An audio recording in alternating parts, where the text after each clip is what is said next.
kaon tag tinula guys. Sa tungsod ano? Tinulang isda. Pinita.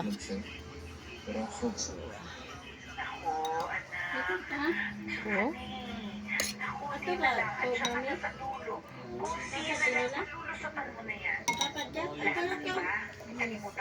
Yay! Dapat yun Ibigay ko na nila. Pili lang ka! Hindi pa rin sapat para sa John Joseph Ay, bahala ka! Bantay, mumita ka na ko, ma! Yay! Dapat yun Sige, dapat siya. Moy, nakilikan lang kay mangita sa unaw. Yatod, ginanay niya dali. Dahil lang, mangita ba yung Pero mas atinuli, no?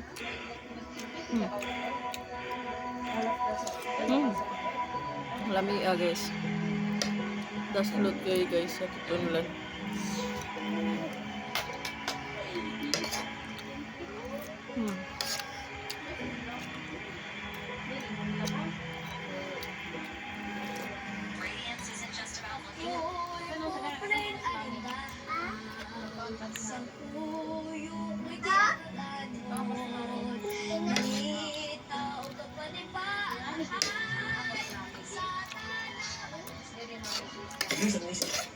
Pagkatapos ng pag-aaral mo na ilang taon, nagiging singer ka saan? Dito sa atin? Anong mangyayari, Freddy? Ayoko. Sa dumating yung araw, namamaliitin ka dahil pinapos yung narating mo. Sinabi ko, posible. Pero nagawa ko. Pinakita mo sa akin. Sabi ako. Ipinagdag mo. Ay matak niya ka. Pinagsimikapan mo. At gawa mo. At kung hindi ko pala sabi sa'yo. Pinaginamalaki kita sa ito.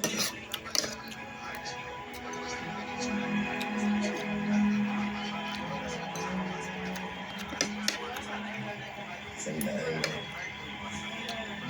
Hindi na sa pagkanta. At nahihirapan ka. Wala nang malaki. Sa lahat ng pinagdaanan, ramdam ni Sofronio na kasama niya pa rin ang ama. Laging naroon para iyon. Akala niya noon kailangan ng isakripisyo ang pangarap para sa pamilya. Pero sila pa pala ang tutulak sa para matupad ang matagal niyang inaasam. Grand champion ng season 26 ng The Voice Kids, ang 32-year-old Pinoy singer na si Sofronio Vasquez. Si Sofronio ang kauna-unahang Pinoy at Asian singer na nagwagi sa singing competition.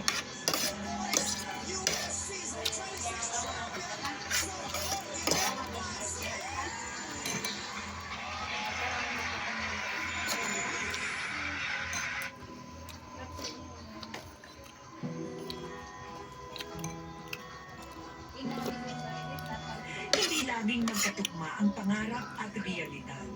Pero may mga taong tulad ni Sofronio na sa pamamagitan ng tiyaga at tapang ay nagawa itong posible. Katulad ng kanyang pinagdaanan, hindi madali ang buhay. Kadalasan, tayo'y natatapa at napapaluhod sa hirap. Ngunit ang bawat balikan sa ulo.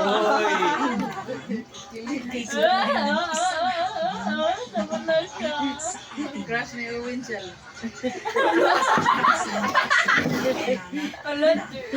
Hindi ng kwento. Alam mo yung bagay mo. Hindi na kalain. Alam mo yung nanana. Wapa kayo.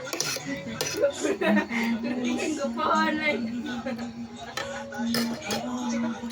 Mauna yung natin ang kamapit mo hugas sa plato. Punay ka noon be? Kamay daw. So, dami ka siya guys. Wala na tayo sugdan.